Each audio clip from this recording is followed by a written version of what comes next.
ठीक है बेटा, नेक्स्ट जो अपना टॉपिक करने वाले हैं, नोट करके लिखते हैं, एक छोटा सा है अपने पास में टॉपिक। ठीक है, ये है अपने पास में reflection of wave in a string. Reflection of wave in a string. कोई अपने पास में स्ट्रिंग है, उसके अंदर में कोई वेव है, उसका रिफ्लेक्शन, इस बारे में हम करने वाले हैं। ठीक है, स्ट्रिंग के अंदर में कोई वेव है, वो किस तरीके से रिफ्लेक्ट करती है। ठीक है, जो स्ट्रिंग है उसके अंदर में जो वेव रिफ्लेक्ट करती है ना, सबसे पहले तो उसका जो एक्सपेरिमेंट है वो दिखा देता हूं, कैसे करके वेव ट्रेवल कर रही हो। ठीक है, तो बेटा सबसे पहला रिफ्लेक्शन जो हम देखने वाले हैं वो है अपने पास में फिक्स्ड एंड पे रिफ्लेक्शन। तो फिक्स्ड एंड पे कोई वेव अगर इस तरीके से जा रही है तो रिफ्लेक्ट होके ऐसे मूव कर रही होगी, पहले ऊपर से जाएगी, रिफ्लेक्ट होके नीचे की तरफ से वापिस आ जाती। ओके, तो देखो जो रिफ्लेक्शन है उस बारे में हम कर रहे हैं और उसके बारे में समझाता हूं। सबसे पहला है reflection eight free and. Reflection eight fixed and, sorry, fixed and. Fixed and को ये भी बोल सकते हैं कि भाई रिजिड एंड। ठीक है, रिजिड एंड के ऊपर में कोई है, वो किस तरीके से रिफ्लेक्ट कर रही होगी। ऐसे है बेटा अपने पास में कोई दीवार, दीवार बिल्कुल फिक्स्ड है भाई इस तरीके से। ठीक है, इस दीवार पे हमने एक रस्सी को बांध दिया है गांठ लगा के, और इसके अंदर में एक वेव को भेज दिया है। गांठ लगा दिया है, मतलब कि यहां से ये वाला पॉइंट कभी भी ऑसिलेट नहीं कर सकता, वेव है इस तरीके से जारी होगी। ठीक है, इसको क्या बोला जाएगा, इंसिडेंट वेव। ठीक है, इंसिडेंट वेव राइट डायरेक्शन में जा रही है, तो इसकी जो इक्वेशन है उसी इक्वेशन को भी लिख देते हैं वाई आई, मतलब इंसिडेंट वेव की इक्वेशन, जो कि बन जाएगी A sine of omega T K X minus omega T. A sine of के एक्स माइनस ओमेगा टी, इस तरीके से जो वेव है उसकी इंसिडेंट वेव की इक्वेशन एग्जिस्ट कर रही है। अब बेटा ये जब अपने पास में जैसे ही इस एंड पे ये वेव पहुंचेगी, बेटा इस एंड के ऊपर में क्या है कि जो इसका जो डिस्प्लेसमेंट है इस एंड पे वो जीरो रहेगा, क्योंकि वेव ऑसिलेट कर ही नहीं पाएगी। तो यहाँ पे जो वेव है उसको एट द एंड मतलब कि जीरो बनना है। ठीक है, तो अब इसको जीरो बनना है, तो इसके बाद में जब ये वापिस आ रही होगी, ठीक है, तो ये इस तरीके से वापिस आ रही होती है। भाई यहाँ पे है इसकी वेव को, ये अपने पास में फिक्स था, यहाँ पे गांठ लगाई हुई है, ये वाला पॉइंट तो ऑसिलेट करेगा ही नहीं, ये पॉइंट ऑसिलेट नहीं करेगा, तो जैसे वेव गई थी उससे जस्ट अपोजिट डायरेक्शन में जो वेव है वो बाहर आ जाती है। ठीक है, जब भी अपने पास में फिक्स स्टैंड पे कोई वेव है रिफ्लेक्ट होके आती है, तो उसका एम्पलीट्यूड जो ऊपर की तरफ था वो उसका नीचे की तरफ हो जाता है। ठीक है, तो जो रिफ्लेक्टेड वेव है उसकी इक्वेशन हो जाती है माइनस ए साइन ऑफ के X plus omega T. K X plus omega T क्या सजेस्ट कर रहा है बेटा, ये माइनस एक्स की तरफ जा रही है, इस चीज को सजेस्ट कर रहा है। ये है रिफ्लेक्टेड वेव, ये सजेस्ट कर रहा है कि जो वेव है वो माइनस एक्स डायरेक्शन में जा रही है। अब बेटा इस चीज की एक्सप्लेनेशन क्या है ये समझते हैं। अगर कोई वेव है बेटा इस तरीके से जा रही है, इस पॉइंट की बात अगर मैं बात करूं, तो इस पॉइंट पे कोई वेव है, जब मान लेते हैं मैं आधी सी वेव है इसके ऊपर एंटर कर गई है, जब ये हाफ वेव इस पे एंटर कर जाएगी, ठीक है, तो हाफ वेव इस तरीके से होगी। ठीक है, और जब आउटपुट है वो अपने पास में वेव इससे जस्ट अपोजिट होनी चाहिए, तभी जाके इस मोमेंट पे जो रिजल्टेंट है वो जीरो बन पाएगा, अदरवाइज तो कोई केस पॉसिबल है ही नहीं। तो अगर कोई वेव ऊपर की तरफ से गई है तो घूम के कैसे आएगी, नीचे की तरफ से, ताकि जो इस बाउंड्री पे जो कंडीशन है उसको सेटिस्फाई कर सके। अगर समझ में नहीं आई ये चीज कैसे बताई है, तो बेटा इसको वापिस से देख लो, अदरवाइज इसको डायरेक्ट याद रख लो। ऐसा कुछ नहीं है कि बहुत ज्यादा खतरनाक चीज है, ना ना, कोई दिक्कत की बात नहीं है। ठीक है, इसको बेटा ऐसे कर सकते हैं, जो माइनस है उसको मैं अंदर ही ले जाके लिख देता हूं, तो उसको लिख दूंगा ए साइन ऑफ के एक्स प्लस ओमेगा टी, और इसकी वजह से 180 डिग्री का फेज है वो ऐड हो जाएगा, या जो पाई का फेज है वो ऐड हो जाएगा। फिक्स स्टैंड पे जब भी रिफ्लेक्शन होगा तो इस तरीके से इक्वेशन बन जाएगी। ठीक है, इस बारे में लिख लेते हैं, when a progressive progressive wave या जिसको बोल देते हैं wave train is reflected eight rigid end it will suffer a phase change of 180 degree after reflection के बाद में जो फेज चेंज हो जाता है वो 180 डिग्री होता है। इसके अंदर में प्लस में ऐसे लिखा था कि ऊपर की तरफ था इसका एम्पलीट्यूड, इसमें माइनस ही है इसका एम्पलीट्यूड, तो इसलिए इसको माइनस में ये इसका आंसर है अपने पास में बन जाता है। ये हो जाता है रिफ्लेक्शन एट फ्री एंड या रिजिड एंड। इसके बाद में जो नेक्स्ट है, सॉरी फिक्स्ड एंड या रिजिड एंड था पहले, फ्री एंड पे रिफ्लेक्शन है वो लिख देते हैं। रिफ्लेक्शन एट फ्री एंड के ऊपर में किस तरीके से रिफ्लेक्ट होगी जो वेव है वो। फ्री एंड पे बेटा जो रिफ्लेक्शन होगा उस बारे में समझते हैं। तो रिफ्लेक्शन एट फ्री एंड देखते हैं। देखो बेटा ऐसे है अपने पास में, ठीक है, इस तरीके से एक रस्सी बंधी हुई है जिसमें कि एक पल्स मूव करेगी। इसको मैंने देखो बेटा इस तरीके से लगा दिया है।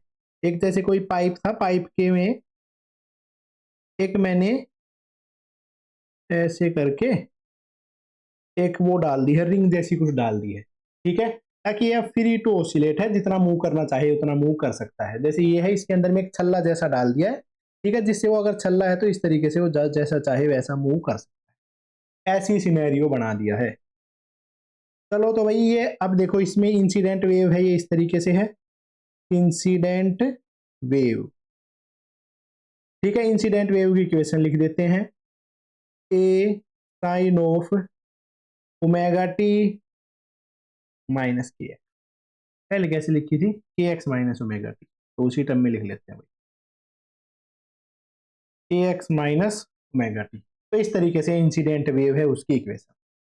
चलो बेटा कोई दिक्कत वाली बात है ही ना इसमें।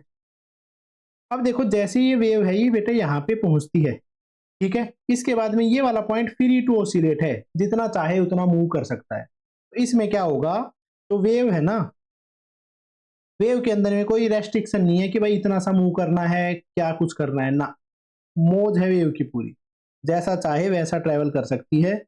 तो इस केस में जो वेव है वो ट्रेवल करने के बाद में ऊपर की तरफ से ही वापस आ जाती है, ठीक है, जिस डायरेक्शन में गई थी उसी डायरेक्शन से ही वापस आ जाती है। रिफ्लेक्टेड वेव, रिफ्लेक्टेड वेव है वो इस तरीके से बनती है।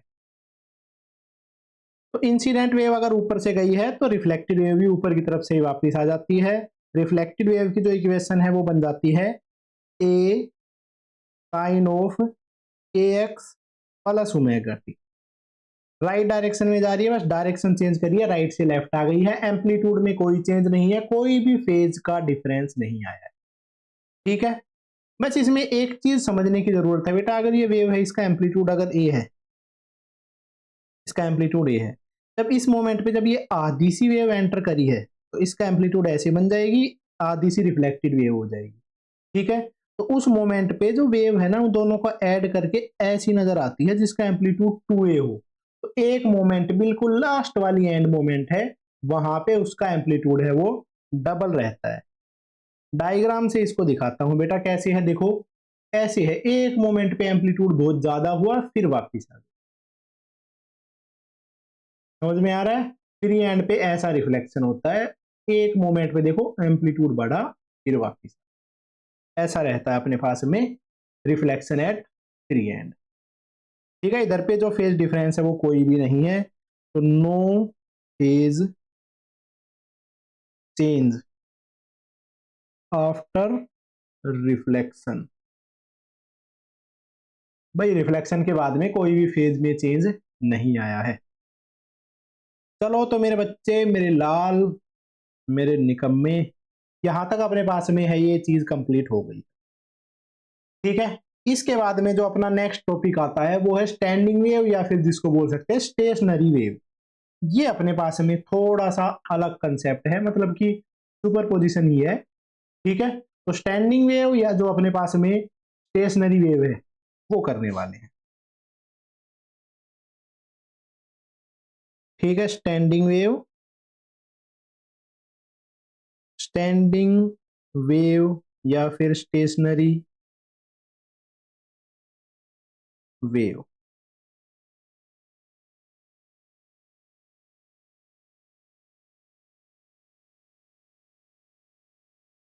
स्टैंडिंग मतलब कि रुकी हुई, स्टेशनरी का मतलब भी है रुकी हुई वेव। ठीक है, तो स्टैंडिंग वेव या स्टेशनरी वेव के बारे में पढ़ने वाले हैं। इस केस में बेटा क्या होता है, उधर चीज से शुरू करते हैं भाई, ये चीज पढ़ते हुए तो चलना ही है हमें। अगर बेटा कोई भी दो वेव है वो हर एस्पेक्ट में सेम है, बस दोनों अपोजिट डायरेक्शन में जा रही हैं, वो अगर आपस में सुपर इंपोज हो जाए, जब जो वेव बनेगी रिजल्टेंट वेव, उस वेव को बोला जाएगा स्टैंडिंग वेव या फिर स्टेशनरी वेव। तो इसको समझो, पहले डेफिनेशन को लिखते हैं। When two wave identical in all aspects but travel in opposite direction, travel in opposite direction along a straight line, along a straight line, superimpose, superimpose on each other। दो wave हैं जो कि same line के along में चल रही हैं और एक दूसरे पे सुपर इंपोज हो जाती हैं, then it produce stationary wave. तो इससे मिलके जो वेव बन रही होती हैं उनको बोलते हैं स्टेशनरी वेव। दो वेव हैं, हर केस में एक जैसी हैं बेटा, हर एस्पेक्ट में सेम है। ठीक है, सुपर इंपोज हो जाती हैं एक दूसरे पे, तो उससे जो अपने पास में वेव बनती है उन वेव को बोलते हैं स्टेशनरी वेव। ठीक है, सबसे पहला केस मैं करने वाला हूं बेटा स्ट्रिंग के अंदर में। एक अगर कोई रस्सी है, रस्सी को दोनों तरफ से बांध दिया, एक इधर से वेव भेजी, एक इधर से वेव भेजी, तो उसके अंदर में जो वेव होगी ना, तो बेटा वो टिंग से जो वेव बनेगी, ठीक है, वेव के बारे में समझ लेंगे आराम से, वो बाद की बात है। बट उसके अंदर में जो वेव बनेगी स्ट्रिंग के अंदर में, वो कैसी वेव बनेगी, वो बनेगी बेटा ट्रांसवर्स वेव। ठीक है, और स्ट्रिंग या फिर सोनोमीटर वायर, सोनोमीटर वायर उसको बोल देते हैं। ठीक है, जो गिटार है उनकी स्ट्रिंग इन सब में जो बनती है वो। ठीक है, the standing wave, the standing wave is transverse. String के अंदर में जो वेव बन रही है स्टैंडिंग वेव, वो ट्रांसवर्स वेव है। ठीक है, ऐसे ही अगर वही वेव वो साउंड की वेव अगर बन रही है, तो साउंड की वेव अपने पास में किस में बनती है, किसी हारमोनियम में, किसी फ्लूट में, बीन में, इन सब में जो बन रही है। ठीक है, वो जो है अपने पास में उसके अंदर में साउंड वेव बन रही है, और साउंड वेव कैसी रहती है, लॉन्गिट्यूड।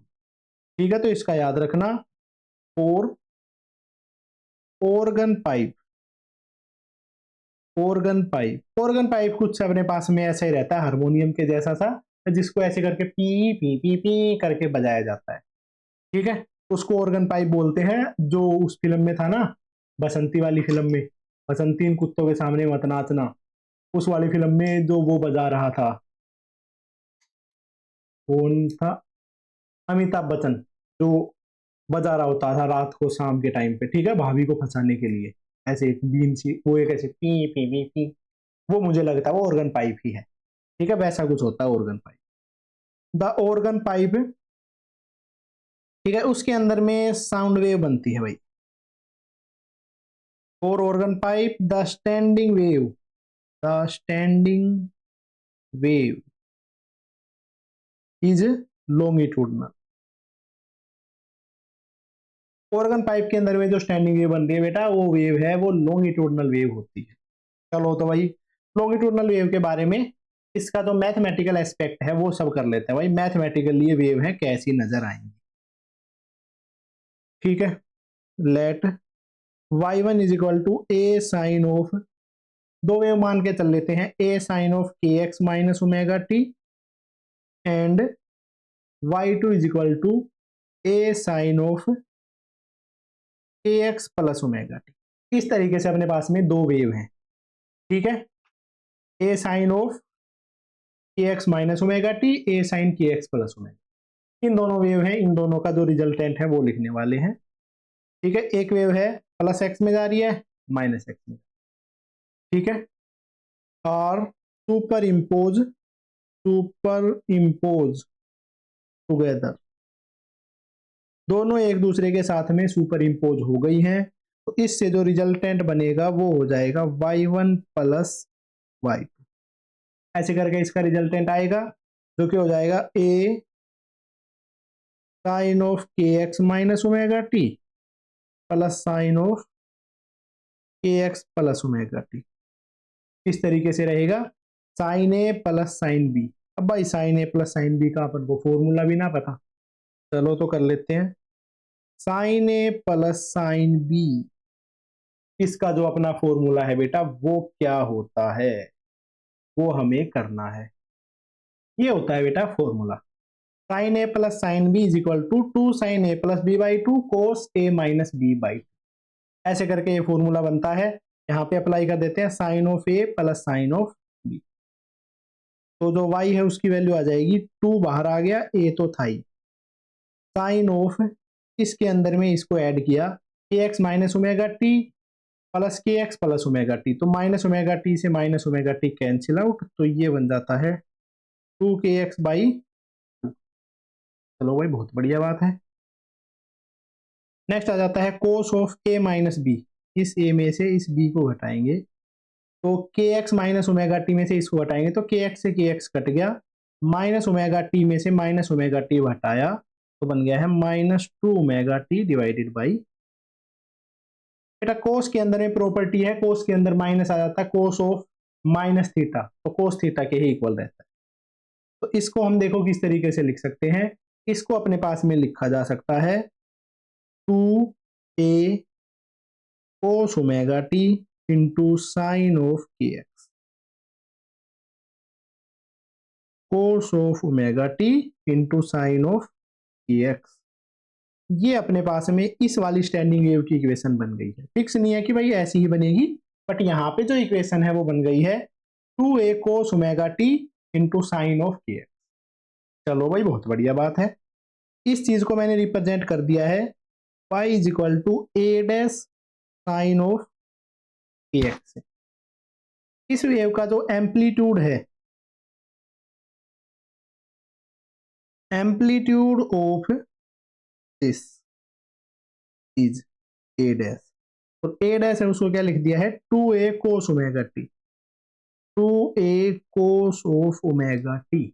यहाँ पे जो 2a cos of omega T है उसको एम्पलीट्यूड मान लिया है, ठीक है।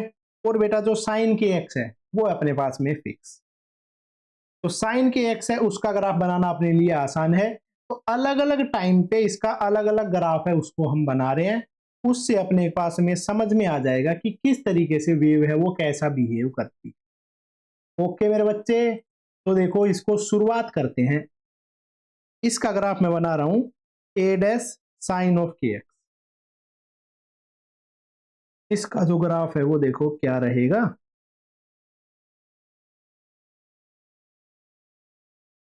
सबसे पहला ग्राफ है ना, इसको बस समझने की कोशिश करना। डायग्राम ऐसा नहीं है कि बहुत कुछ खतरनाक चीज है, ना ना, इजी ही है बेटा, बस थोड़ा सा समझने वाली बात है। ये है y है, ये है बेटा x। चलो भाई कई ग्राफ बनाएंगे, कई, सब कुछ जिससे क्लियर हो सके। अब बेटा a डैश है उसकी वैल्यू है 2a कोस ओमेगा टी, तो ये भी अपने पास में इसके अंदर पूरा है, इस चीज का ग्राफ बनाना है कंप्लीट का। तो कोस ओमेगा टी है, इधर से मैं स्टार्ट कर देता हूं। सबसे पहले जो ग्राफ बना रहा हूं मैं वो बना रहा हूं जब टाइम की वैल्यू 0 है तब। जब टाइम की वैल्यू 0 है तो कोस 0 क्या हो जाता है 1, तो उस केस में जो एम्पलीट्यूड है वो बन जाएगा t इज इक्वल टू 0 का ये ग्राफ है बेटा, ठीक है। कॉपी करके इसको मैं रख लेता हूं, कॉपी, ठीक है। At t is equal to 0 जो a डैश है, a डैश की वैल्यू क्या हो जाएगी t इज इक्वल टू 0 पे 2a कोस ऑफ 0, कोस 0 होता है 1, तो आ जाएगा 2a। यहाँ पे जो मैक्सिमम एम्पलीट्यूड है वो आ गया है 2a, और जो ग्राफ है वो बनेगा 2a sine K X, sign K x का ग्राफ तो अपने लिए आसान है, ठीक है। साइन का ग्राफ है बेटा इस तरीके से दिखता है बस। लो भाई ये बना दिया, कितना सा ग्राफ है वो मैंने बना दिया है। दो ही वेव बनाता हूं चलो, एक कंप्लीट वेव, दूसरी कंप्लीट, एक कंप्लीट वेव बेटा, दूसरी कंप्लीट। चलो ऐसा करके ये ग्राफ है, ये मैंने बना दिया है, ठीक है। इसका जो अपने पास में कंप्लीट एम्पलीट जो है यहां से लेकर यहां तक का डिस्टेंस, ये अपने पास में देखो क्या बनेगा, एक कंप्लीट पीरियड है उतना सा बन रहा है। तो एक कंप्लीट पीरियड कितना होता है वो चीज भी लिख देता हूं बेटा। कोई भी अपने पास में देखो साइन का है, क्योंकि ये ग्राफ किसका है, sine of A sine of के एक्स। तो इसका सबसे पहले एम्पलीट्यूड लिख रहा हूं बेटा, इस मोमेंट पे ये एम्पलीट्यूड कितना है 2a, और ये एम्पलीट्यूड कितना है बेटा -2a। तो 2a से लेकर -2a के बीच में ये ग्राफ ए है, ठीक है, मैक्सिमम वैल्यू और मिनिमम वैल्यू।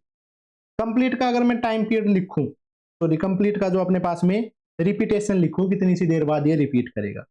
तो ये वाला जो ग्राफ है ना, ये रिपीट कब कर रहा होता है, जब के एक्स है उसकी वैल्यू 2 पाई होती है, उसके बाद में रिपीटेशन स्टार्ट हो जाता है, ठीक है। तो एक्स है उसकी वैल्यू बन जाएगी 2 पाई बाई के, ठीक है। 2 पाई बाई के क्या हो जाता है बेटा अपने पास में लैम्डा। तो एक लैम्डा है उसके बाद में ये रिपीट होना स्टार्ट हो जाता है। एक वेव है उसकी वेवलेंथ है एक्स की टर्म्स में, वो लैम्डा बन गई है बेटा। यहां से लेकर यहां तक का जो डिस्टेंस है वो बन गया है लैम्डा। जहां पे रिक्वायरमेंट होगी वो सब लिख लिया करेंगे। इधर से लेकर इधर तक का जो डिस्टेंस है वो बन गया है लैम्डा, इधर से लेकर इधर तक का लैम्डा, इधर से लेकर इधर तक का लैम्डा। चलो भाई कोई दिक्कत नहीं है। इधर पे t इक्वल टू 0 पे जो ग्राफ था वो मैंने यहाँ पे बना दिया।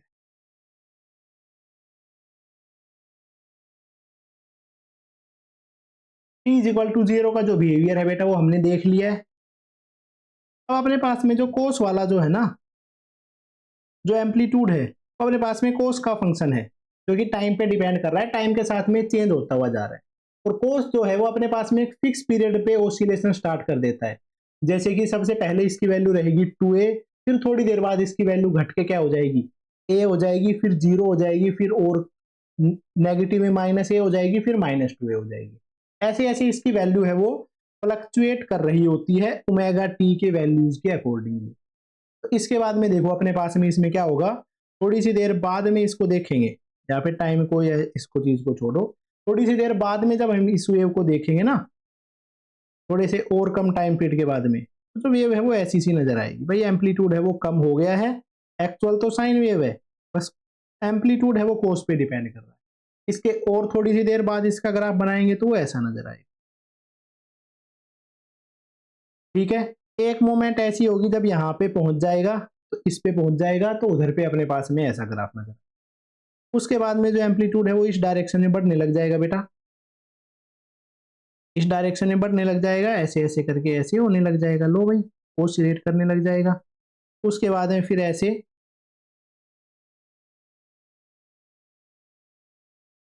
ठीक है। उसके बाद में एक मोमेंट ऐसी आएगी जब कंप्लीट टाइम पीरियड हो जाएगा, तो एम्पलीट्यूड है वो दूसरी डायरेक्शन में हो जाएगा, ठीक है। तो अपने पास में जो वेव है वो इस तरीके से नजर आएगी, जो कि ओसिलेट करती ही रहेगी, ठीक है। जो पहले वाला मिटा दिया था उसको भी मैंने बना दिया। कंप्लीट वेव है जो बेटा वो इस तरीके से ओसिलेट कर रही होती, ठीक है। इसको थोड़ा सा स्मूथ बना लेना बढ़िया से तरीके से, ठीक है। समझाने के लिए इस चीज को बता दिया। अब इसका जो एक्चुअल बिहेवियर है, एक्चुअल जो वेव है वो किस तरीके से होगी वो दिखा देता हूं आपको, जिससे कि आपके जो भी चीजें में डाउट हैं वो भी क्लियर हो जाए। भाई डाउट हमें बिल्कुल भी नहीं चाहिए। जो वेव है ना ये बेटा इस तरीके से दिख रही होती है, ठीक है। कि अपने पास में जैसे कि पहले जो वेव था ना उसका एम्पलीट्यूड ऐसे था, वो एम्पलीट्यूड ऐसे ऐसे करके ऑसिलेट कर रहा है, ठीक है। समझ में आई ये चीज। जो मैंने डायग्राम बनाया है ना वो इस चीज का डायग्राम बनाया है। सबसे पहले वेव है वो ऊपर की तरफ जा रही है, फिर वही वाला पोर्शन जो है, एक पोर्शन है उसको बना देता हूँ, एक पोर्शन ऐसे है, फिर वो जो पोर्शन है वो ऊपर की तरफ है, फिर ऐसे ऐसे नीचे आ रहा है, ऐसे ऐसे होता जा रहा है। उससे आगे वाला पोर्शन भी ऐसे हो रहा है, उससे आगे वाला पोर्शन भी ऐसे ही होता जा रहा है। तो इस तरीके से अपने पास में बनती है स्टैंडिंग वेव। उससे आगे भी अपने पास में स्टैंडिंग वेव है, अलग अलग लेवल की स्टैंडिंग वेव है वो बन सकती है। ठीक है, ऐसे ऐसे स्टाइलिश हैं, किसी भी तरीके की जो स्टैंडिंग वेव है वो बन जाती है। ओके, चलो देखो ऐसे ऐसे भी बना सकते हैं भाई, ऐसे ऐसे अलग अलग तरीके की जो स्टैंडिंग वेव है वो सारी वेव के बारे में हम लिखेंगे। तो ऐसे करके अपनी जो ये वेव है ये ऐसे ऑसिलेट कर रही है। सबसे पहले सिर्फ ये वाला बिहेवियर था, उसके थोड़ी सी देर बाद में इससे नीचे वाला, उसके बाद उससे नीचे वाला, उसके बाद उससे नीचे, ऐसे ऐसे करके ऑसिलेट करती हुई जा रही है। ठीक है, इसमें बेटा जो अपने पास में एक ये बनता है ना, एक इतना सा, इसको बोला जाता है एक लूप। इसको क्या बोला जाता है कि भाई ये क्या है, एक लूप है। ऐसे जैसे इस डायग्राम के अंदर में 4 लूप हमने बनाई। क्लियर सी बात है बेटा। अब इनमें देखो फिक्स कुछ पॉइंट है जिनकी प्रॉपर्टीज के बारे में हम धीरे धीरे करके स्टडी कर रहे होंगे। वो वाली चीजें जो हैं उनको मैं आपको समझाता हूं। अब उस चीज को समझने की धीरे धीरे ट्राई करते रहे बेटा। इसके बाद जो अगली चीजें हैं उनको समझाने की ट्राई करता हूं। अब देखो जब ये वेव ऑसिलेट कर रही है तो इसके अंदर में जब ये अपने पास में स्टैंडिंग वेव बन रही है तो इसमें कुछ पॉइंट ऐसे रहते हैं जो कि अपने पास में जीरो एम्पलीट्यूड के साथ में ऑसिलेट करते हैं, जिनका एम्पलीट्यूड जीरो रहता है। जैसे ये वाला जो पॉइंट है, ठीक है, इस एरो से समझने की ट्राई करना। इसके बाद में जैसे ये वाला जो पॉइंट है, इस पॉइंट का एम्पलीट्यूड क्या रहेगा, जीरो। अब जैसे ये वाला जो पॉइंट है इसका जो एम्पलीट्यूड है वो जीरो रहेगा, और ये वाला जो पॉइंट है इसका एम्पलीट्यूड जीरो रहेगा। ये वाले पॉइंट ऑसिलेट ही नहीं करेंगे। ऐसे पॉइंट्स को बोला जाता है नोड। मेन जो मैंने डायग्राम बनाया है उस डायग्राम में देखो ये पॉइंट है जीरो, ये पॉइंट है ये जीरो ऑसिलेशन। इसके बाद में यहाँ वाला पॉइंट है वो वाले ऑसिलेट ही नहीं करेंगे, यहाँ वाले जो पार्टिकल है ऑसिलेट ही नहीं करेंगे। इनको बोला जाता है नोड। इनको क्या बोला जाता है बेटा, नोड। ठीक है, तो इस बारे में लिख लेते हैं कि भाई इस पे अकॉर्डिंगली जो चीजें निकल के आई हैं वो क्या है कि सबसे पहला point, the points that having zero amplitude,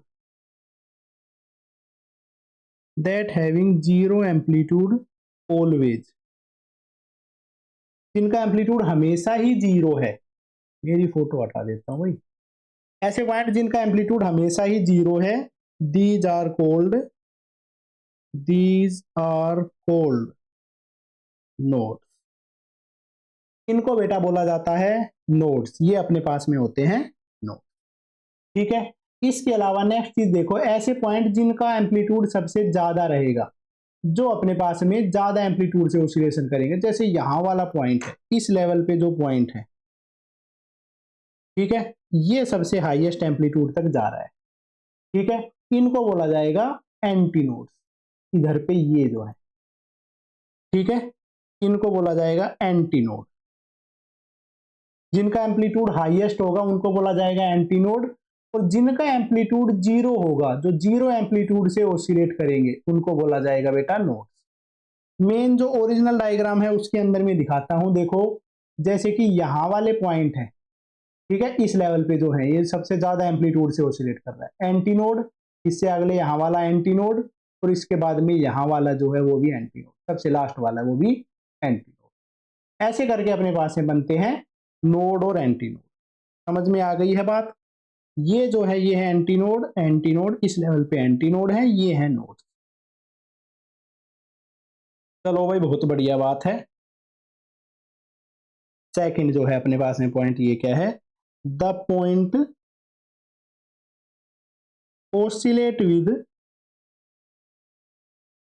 oscillate with maximum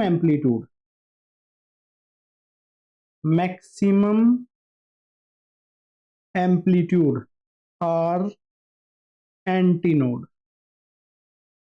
इनको बोला जाएगा बेटा एंटीनोड। ऐसे पॉइंट जो सबसे ज्यादा एम्पलीट्यूड से ऑसिलेशन करेंगे वो होंगे एंटीनोड। इसके बाद में है भाई नेक्स्ट नंबर थर्ड केस। ठीक है, अगर मैं ये पूछूं कि दो नोड्स हैं, अब इसको भाई नोड लिख दिया, इसको नोड लिख दिया, इसको भी नोड लिख दिया, नोड और नोड। इस वाले पॉइंट को लिख दिया एंटीनोड एंटीनोड एंटीनोड और एंटी। अब बेटा देखो, दो लगातार नोड हैं, उनके बीच का गैप कितना होगा? तो देखो, एक नोड, दूसरा नोड और तीसरा नोड, इनके बीच का गैप है वो क्या है? लैम्डा। हर एक लूप है वो आइडेंटिकल ही होगी। तो दो लगातार नोड्स हैं, उनके बीच का जो गैप होगा वो क्या बन जाएगा? Lambda by 2। सिमिलरली बेटा, जो दो लगातार एंटी नोड हैं, उनके बीच का गैप भी क्या बन जाएगा? Lambda by. और एक नोड और एक एंटी नोड पास पास के जो हैं, उनके बीच का जो गैप होगा उसको लिखा जाएगा लैम्डा बाई। हर केस में ये वैल्यू हमेशा सेम ही रहेगी। ठीक है, तो इस चीज को भी लिख लो, distance between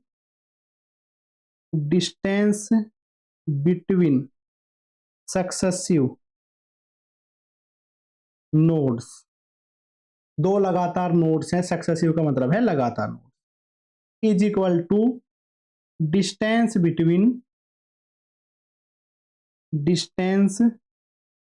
between successive anti node. इनकी वैल्यू होती है लैम्डा बाई 2। दो लगातार नोड या दो लगातार एंटी नोड, इनके बीच की वैल्यू होती है लैम्डा बाई 2। इसके बाद में है next point, distance between adjacent node and anti node.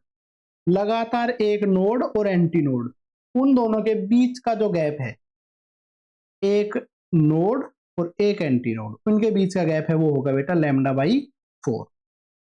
तो distance between adjacent node and anti node will be equal to lambda by 4। लगातार नोड और एंटी नोड के बीच में गैप, उसको लिखेंगे लैम्डा बाई 4। चलो, बहुत बढ़िया चीज वही सीख ली हमने। इसके बाद में नेक्स्ट है पॉइंट अपने पास में फिफ्थ पॉइंट। ठीक है, जितने भी पॉइंट है बेटा एक लूप के बीच में, वो सारे के सारे सेम फेज में ऑसिलेट करेंगे। एक लूप के बीच में जितने भी पॉइंट है वो सारे के सारे सेम फेज में ऑसिलेट करेंगे। लूप का क्या बताया भाई मैंने? जो अपने पास में दो लगातार नोड्स के बीच का गैप है उसको बोला जाता है एक लूप। ठीक है, चलो एक लूप वापिस से दिखा देता हूं आपको। अब बेटा अगर ये इतनी सी बन रही है, इसको बोला जाता है एक लूप। ये एक लूप बन रही है। चलो, बहुत बढ़िया बात है।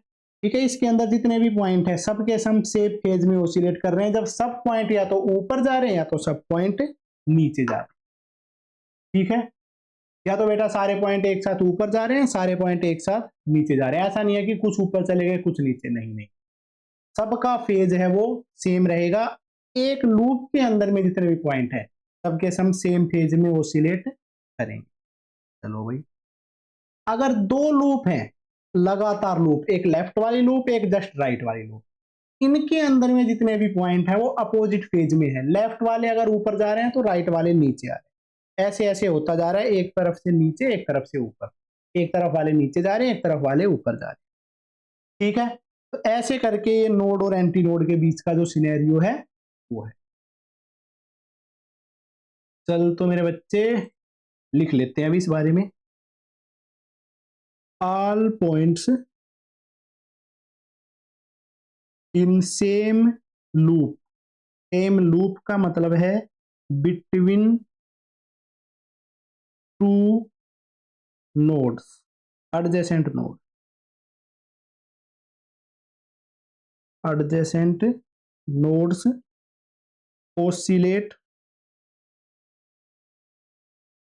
oscillate in same phase. जितने भी पॉइंट है सेम लूप में सारे के सारे सेम फेज में ओसिलेट करेंगे। ठीक है, जितने भी पॉइंट है अपोजिट साइड ऑफ नोड है, ठीक है, या जस्ट लगातार वाली नोड में है, वो अपोजिट फेज में ओसिलेट करते हैं। Point number 6, particles on opposite side of node vibrate in opposite phase, ये वाला पॉइंट भी एक्सप्लेन कर दिया है। नेक्स्ट है पॉइंट नंबर 7। ठीक है, अगर बेटा कोई प्योर स्टेशनरी वेव है, कोई भी प्योर स्टेशनरी वेव है, वो अपने पास में एनर्जी ट्रांसफर नहीं करती है। जैसे ये रस्सी है ना, ये बस इतने के बीच में ही ऑसिलेट करती हुई रह गई, एक नोड से दूसरी नोड के बीच में ही एनर्जी रुकी हुई है, इधर से इधर की तरफ में कोई भी एनर्जी ट्रांसफर नहीं होती है। स्टेशनरी वेव को एनर्जी ट्रांसफर के लिए यूज नहीं किया जाता, सिर्फ ऑसिलेट करने के लिए यूज किया जाता है। ठीक है, तो इस चीज को भी लिख लो, in a pure stationary wave, in a pure stationary wave there is no energy transfer across nodes। Stationary wave में, प्योर स्टेशनरी वेव में नोड्स के अक्रॉस में कोई भी एनर्जी ट्रांसफर नहीं होता है। नेक्स्ट है पॉइंट नंबर 8। ठीक है, इसके अंदर में देखो, जितने भी पार्टिकल हैं किसी भी नोड के अंदर में, एक टाइम पीरियड में बेटा मीन पोजीशन को 2 बार क्रॉस करता है। एक टाइम पीरियड देखो, मैंने क्या बताया था, जो अपने पास में कोस वाला ग्राफ था उसमें टाइम पीरियड बताया था। कोई जो वेव है बेटा टॉप से अपने पास में स्टार्ट करे, ठीक है, टॉप वाली पॉइंट से स्टार्ट करे, यहां से लेकर यहां पे आए, फिर वापिस यहां पे चली जाए, तो उसका एक टाइम पीरियड होगा। ठीक है, अगर यहां से स्टार्ट करती है तो ऐसे ऊपर से घूम के वापिस यहां तक आ जाए, मतलब इधर से स्टार्ट किया, नीचे गई, ऊपर गई, वापिस इधर पे आ गई, उसको एक टाइम पीरियड बोला जाता है। टॉप से स्टार्ट करें तो यहां से यहां पे गई, फिर यहां पे वापिस आ गई, एक टाइम पीरियड। ऐसे करके अपना जो टाइम पीरियड है उसको डिफाइन किया जाता है। एक टाइम पीरियड में बेटा कोई भी एक पार्टिकल है, वो अपने पास में मीन पोजीशन को 2 बार क्रॉस करता है। जैसे कि यहां पे कोई पार्टिकल है, एक बार क्रॉस करेगा मीन पोजीशन को, फिर वापिस से दूसरी बार क्रॉस करेगा। इधर का पार्टिकल वो भी एक बार क्रॉस करेगा, फिर वापिस से दूसरी बार क्रॉस करेगा। तो जितने भी पार्टिकल हैं मीन पोजीशन को 2 बार क्रॉस करते हैं एक कंप्लीट टाइम पीरियड में। All particles pass through mean position twice in one time period. एक टाइम पीरियड में 2 बार क्रॉस करते हैं। इसके बाद में है नेक्स्ट पॉइंट नंबर 9। ठीक है, अब बेटा देखो, एक बार हमने जो साउंड वेव है उसके बारे में देखा था मैंने, जो प्रेशर है ना, प्रेशर का बिहेवियर देखा था। बेटा प्रेशर के बिहेवियर में अपने पास में क्या चीज पता चली थी, प्रेशर और जो डिस्प्लेसमेंट है उसके बिहेवियर में, उनके बीच में जो फेज डिफरेंस होता था ना, वो अपने पास में आता था भाई 90 डिग्री। इसका मतलब क्या है बेटा, जब प्रेशर का नोड बनेगा तो वहां पे डिस्प्लेसमेंट का एंटी नोड होगा, जहां पे प्रेशर का एंटी नोड होगा वहां पे डिस्प्लेसमेंट का नोड होगा। तो अगर हमें कभी प्रेशर की वेव बनानी पड़ी साउंड के केस में, तो उसमें जहां पे प्रेशर का नोड है वहां पे डिस्प्लेसमेंट का एंटी नोड है, ये कंसेप्ट यूज किया जाएगा। In a sound wave a point where displacement has node, their pressure has antinode। वहां पे जो प्रेशर है वो एंटीनोड होगा एंड वाइस वर्सा। ठीक है, तो इस तरीके से होता है। और ठीक है, स्टेशनरी वेव की इक्वेशन कैसे कैसी नजर आ सकती है वो भी लिख लेते हैं। By equation of stationary waves, stationary waves की इक्वेशन ऐसे ऐसे हो सकती हैं। y is equal to 2a sine K X sine omega. ठीक है,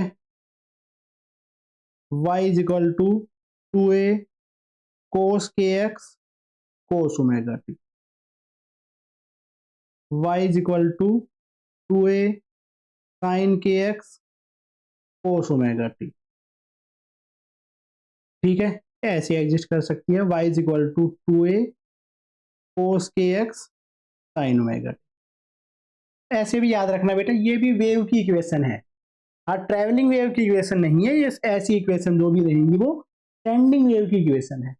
तो ऐसी अगर इक्वेशन आए और क्वेश्चन पूछा जाए क्या ये वेव की इक्वेशन है, हाँ ये वेव की इक्वेशन है। अगर ये पूछा जाए क्या ये ट्रैवलिंग वेव की इक्वेशन है, तो उसका आंसर आ जाएगा नहीं, ये ट्रैवलिंग वेव की इक्वेशन नहीं है। ऐसे करके अपने पास में जो आंसर है वो आ जाते हैं। चलो भाई, इससे अगला जो टॉपिक है वो स्टार्ट करते हैं। यहां तक हमने स्टेशनरी वेव के बारे में पढ़ लिया है, तो बेटा इससे आगे स्टार्ट करते हैं।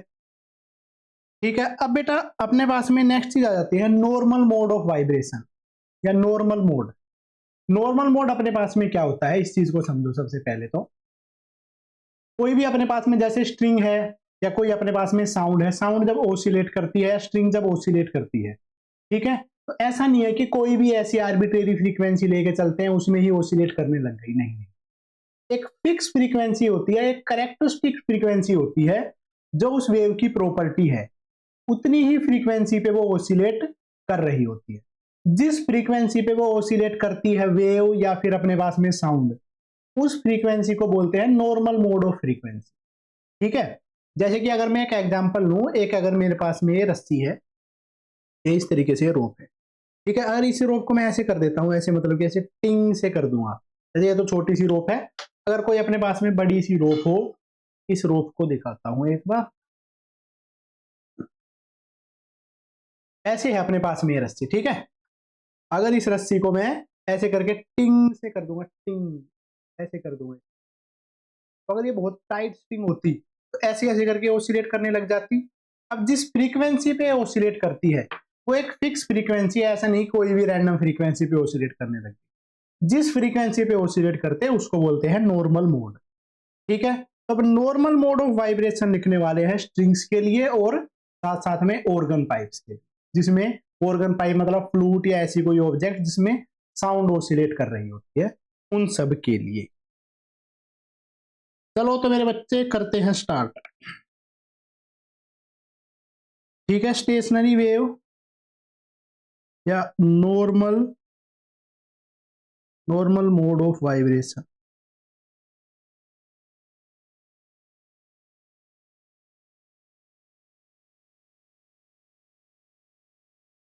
Normal mode of vibration in string fixed at both ends. बेटा ऐसी कोई हमने स्ट्रिंग ले ली है जो दोनों तरफ से फिक्स है, जिसका कोई भी एंड है वो ओसिलेट नहीं कर रहा, मतलब जिसका कोई भी एंड है वो, मतलब दोनों एंड है वो बंधे हुए हैं, कोई भी एंड फ्री नहीं है। चलो तो वही ऐसी है अपने पास में, इसके जो नॉर्मल मोड ऑफ वाइब्रेशन है वो लिखने वाले हैं। ऐसी सी स्ट्रिंग है,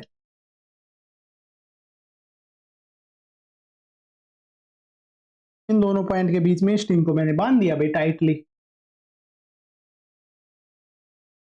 एल लेंथ की स्ट्रिंग है भाई, ठीक है, इस तरफ से भी बांध दिया है, इस तरफ से भी बांध दिया, ठीक है। इसके अंदर में अगर मैं बताऊं कि किस तरीके से इसके अंदर में स्टैंडिंग वेव बन सकती है, तो बेटा यहां से इसको बांधा हुआ है, यहां से इसको बांधा हुआ है, जो बांधा हुआ ये वाला पॉइंट तो कभी ऑसिलेट करेगा ही नहीं, इस पॉइंट पे क्या बन जाएगा, नोड, और दूसरी तरफ जो बांधा हुआ है उस पॉइंट पे क्या बन जाएगा, नोड।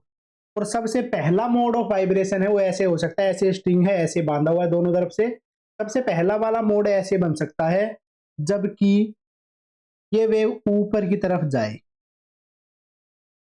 ठीक है, ऐसे ऊपर की तरफ जाए, फिर ऐसे नीचे नीचे, फिर ऐसे जा रही है, फिर ऐसे ऐसे करके ऐसे ऐसे ऑसिलेट कर रही है। ऐसे मोड को क्या बोलेंगे, जो अपने पास में फर्स्ट मोड ऑफ वाइब्रेशन है वो। तो सबसे सिंपलेस्ट तरीका है वाइब्रेशन करने का वो ऐसे रहेगा, जिसमें ये बनेगा एंटी नोड और ये जो एंड वाले बन रहे हैं ये बन रहे हैं दो नोड। सबसे फर्स्ट केस है ये, इसके लिए जो डायग्राम है वो दिखा देता हूं। इसका जो डायग्राम है वो बेटा ऐसा है, ठीक है, ऐसे स्ट्रिंग ऑसिलेट करने लग जाए।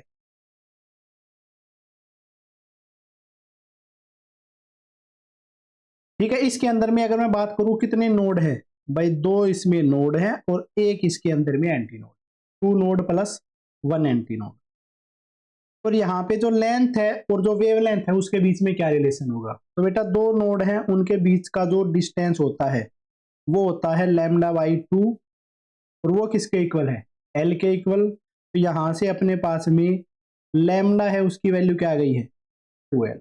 यहाँ पे जो वेवलेंथ है वो बन गई है 2l, और इसके कोरस्पॉन्डिंग जो फ्रीक्वेंसी बन गई है उसकी वैल्यू हो जाती है v अपॉन लैम्डा। फ्रीक्वेंसी है उसका फॉर्मूला होता है बेटा v अपॉन लैम्डा। ठीक है, स्पीड है उसका फॉर्मूला बता देता हूं, स्पीड का फॉर्मूला क्या हो जाता है बेटा, ओमेगा बाई के लिखवाया हुआ है। ठीक है, ओमेगा को लिख सकते हैं 2 पाई इंटू फ्रीक्वेंसी, ए को लिख सकते हैं 2 पाई बाई लैम्डा, तो 2 पाई से 2 पाई कैंसिल आउट, तो फ्रीक्वेंसी है उसका फॉर्मूला बनता है वी अपॉन लैम्डा। ऑलरेडी पहले भी ये लिखा हुआ है, क्वेश्चन भी था इसमें। तो इसके कोरस्पॉन्डिंग जो फ्रीक्वेंसी है वो ये बन गई है बेटा, और अपने पास में स्ट्रिंग के अंदर में जो स्पीड होती है, स्पीड ऑफ वेव, वो अपने पास में हो जाती है under root of P upon mu, और लैम्डा है 1 अपॉन 12। तो ये फ्रीक्वेंसी बनती है सबसे सिंपल तरीके की फ्रीक्वेंसी। इस फ्रीक्वेंसी को बोला जाता है फंडामेंटल मोड फ्रीक्वेंसी। इसका नाम क्या हो जाता है, फंडामेंटल मोड फ्रीक्वेंसी। भाई फंडामेंटल मोड में किस तरीके से ओसिलेट कर रहा है, फंडामेंटल मोड किस तरीके से है, उस फंडामेंटल मोड की फ्रीक्वेंसी। चलो, एक और तरीका भी आता है बेटा जिसको बोला जाता है हार्मोनिक। हार्मोनिक का क्या मतलब होता है ये समझना। हार्मोनिक का मतलब होता है कि भाई फंडामेंटल मोड को हम कितने से मल्टीप्लाई करें कि वो फ्रीक्वेंसी का मोड बन जाए। तो फंडामेंटल के मोड को अगर मैं 1 से मल्टीप्लाई कर दूं तो यही बन जाएगा, तो इसका नाम हो जाता है first harmonic. First harmonic frequency या फिर फंडामेंटल मोड ऑफ फ्रीक्वेंसी, सबसे पहला है ये केस। इसके बाद में है केस नंबर 2, सेकंड केस है, उसके लिए भी बेटा स्ट्रिंग है, उसको बना देते हैं भाई। स्ट्रिंग तो सेम ही बनेगी, बस वेव पता नहीं कैसी बनेगी। ऐसे करके ऊपर वाला था वो सबसे पहला मोड था। इसके बाद में दूसरा मोड क्या हो सकता है, भाई एंड पे तो नोड रखना जरूरी है। दूसरा तरीका क्या बनाया जा सकता है, इस तरीके से वेव बना दे भाई, एक और नोड बढ़ जाए, या ऐसे करके मोड बना दे, तो ये हो जाता है दूसरा मोड।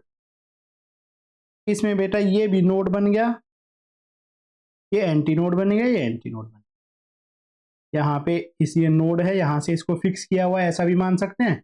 एंटी नोड है, फ्री टू मूव, ऐसे है। ठीक है, इस केस में देखो बेटा, लेंथ के बीच में और वेव लेंथ के बीच में क्या रिलेशन रहेगा, यहां से लेकर यहां तक का डिस्टेंस लैम्डा बाई 2, दो नोड्स के बीच का distance lambda by 2। Lambda by 2 और लैम्डा बाई 2 को ऐड किया तो लैम्डा, लेंथ है वो किसके इक्वल आ गई है, लैम्डा के इक्वल। यहाँ की जो फ्रीक्वेंसी है वो किसके इक्वल निकल के आ गई है, v बाई लैम्डा, और v को लिख दिया है under root of T by mu, और 1 अपॉन लैम्डा की value l, 1 upon l under root of T by. But इसको फंडामेंटल की टर्म्स में लिखना है, तो इसको मैंने लिख दिया 2 upon 12 under root of T by mu. कितनी सी वैल्यू है वो फंडामेंटल के इक्वल है, तो ये बन गई है 2 टाइम ऑफ फंडामेंटल फ्रीक्वेंसी। कितनी सी फ्रीक्वेंसी बन गई है, फंडामेंटल फ्रीक्वेंसी का 2 गुना।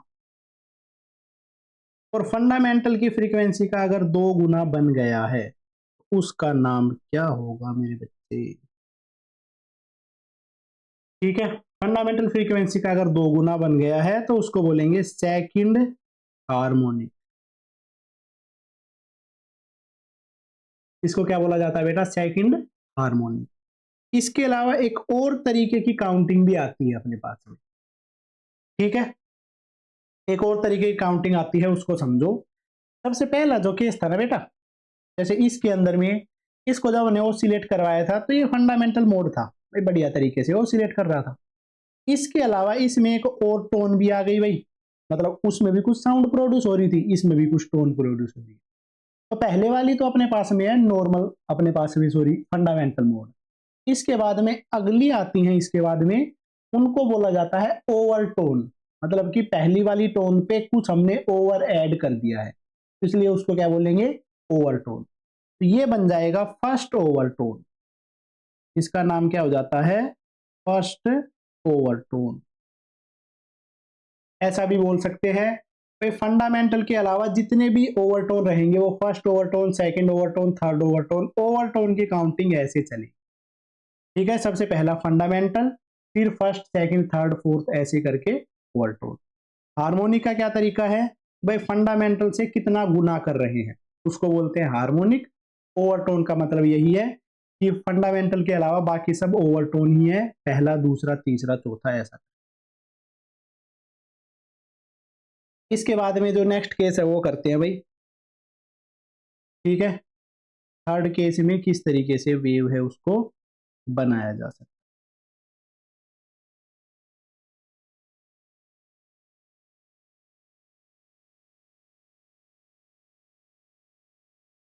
ऐसे अपने पास में नेक्स्ट जो थर्ड केस है वो, अब बेटा इसमें देखो कैसे रहेगा।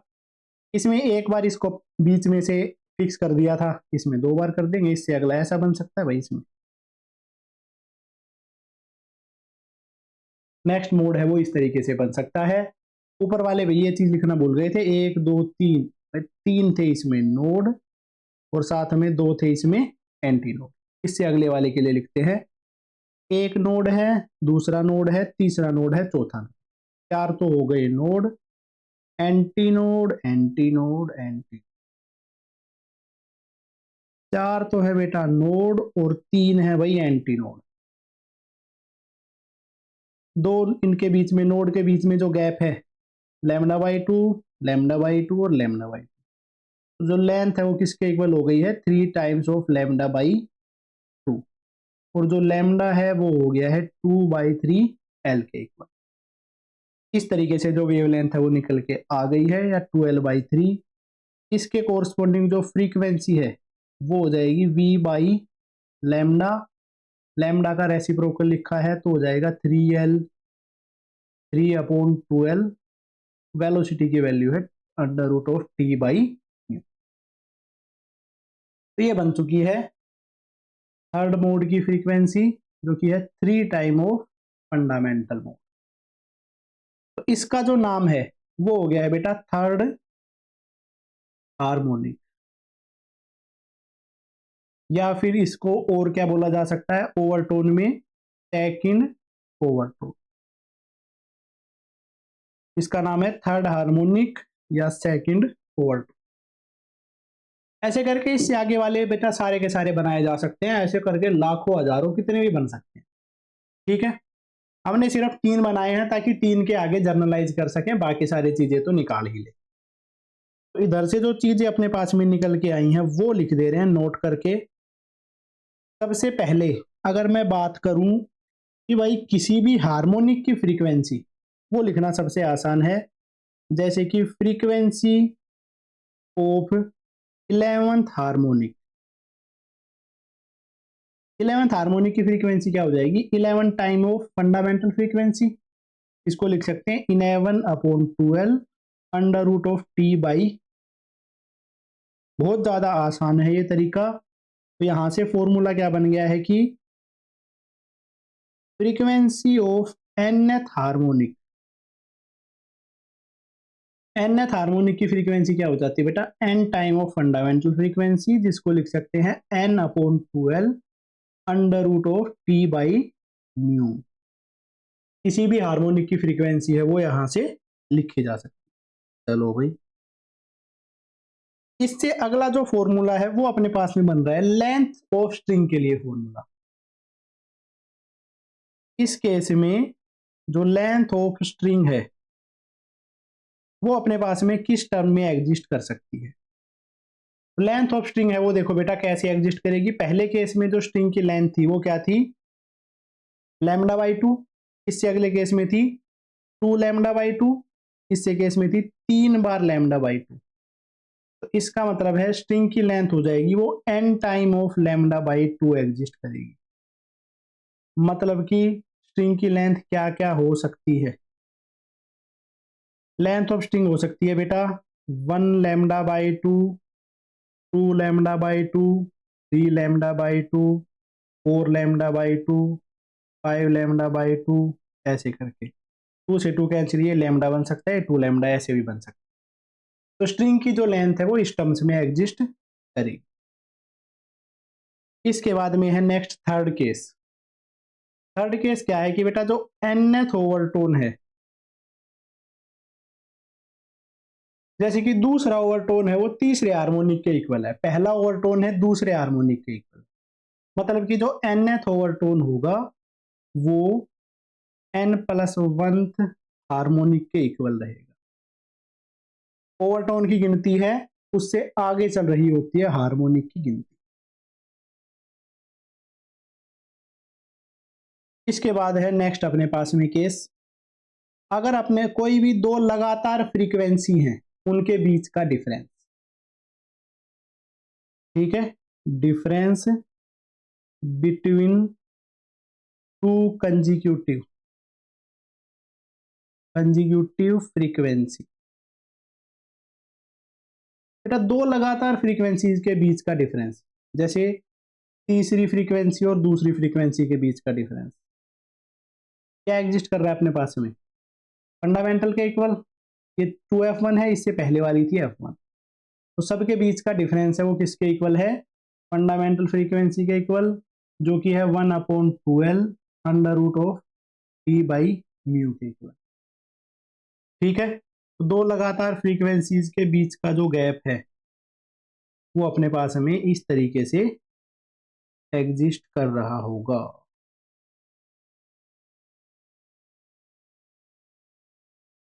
ऐसे ये एग्जिस्ट कर रहा होगा, ठीक है। और इसमें ऑल हार्मोनिक्स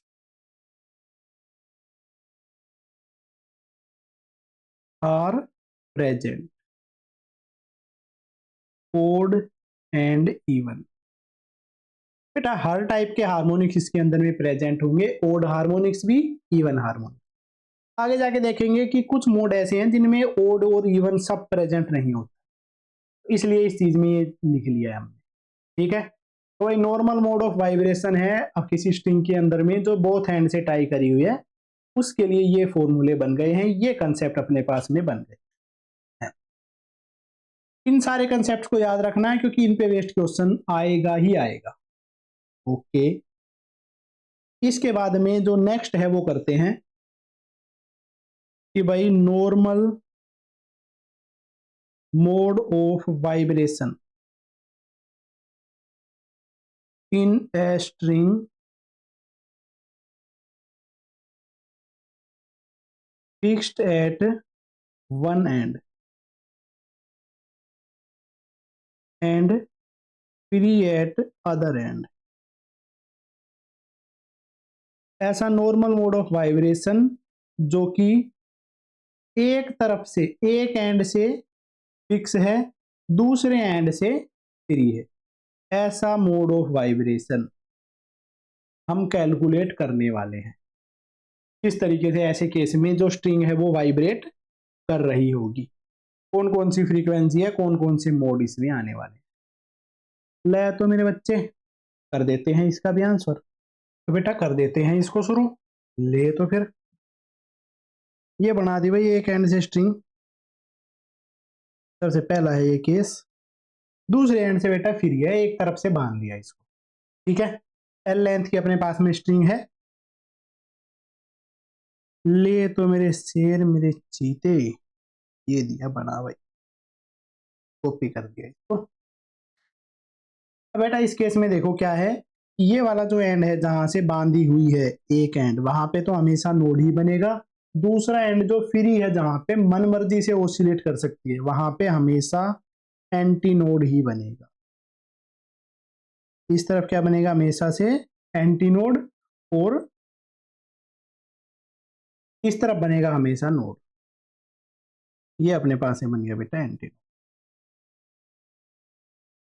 ये एंटी नोड है भाई, तो दूसरी तरफ बन गया नोड, क्योंकि यहाँ पे फ्री टू ऑसिलेट है, जितना चाहे उतनी मर्जी से ऑसिलेट कर सकती है। तो इस तरीके से ये बन गया है नॉर्मल मोड ऑफ वाइब्रेशन इस स्ट्रिंग में, जो कि एक एंड से बांधी है, एक एंड से खाली। तो इसमें बन गया भाई एक नोड और एक एंटी नोड। चलो बहुत बढ़िया। स्ट्रिंग की जो लेंथ है और वेवलेंथ है, उनके बीच का रिलेशन, एक नोड और एक एंटी नोड के बीच का जो गैप होता है ना बेटा, वो होता है लैम्डा बाई 4। वो किसके इक्वल है, एल के इक्वल। तो लैम्डा है वो हो जाएगा अपने पास में 4L के इक्वल। ठीक है, तो लैम्डा की वैल्यू आ गई है 4L, और जो फंडामेंटल फ्रीक्वेंसी है, सबसे पहली फ्रीक्वेंसी है, वो आ गई है V बाई लैम्डा।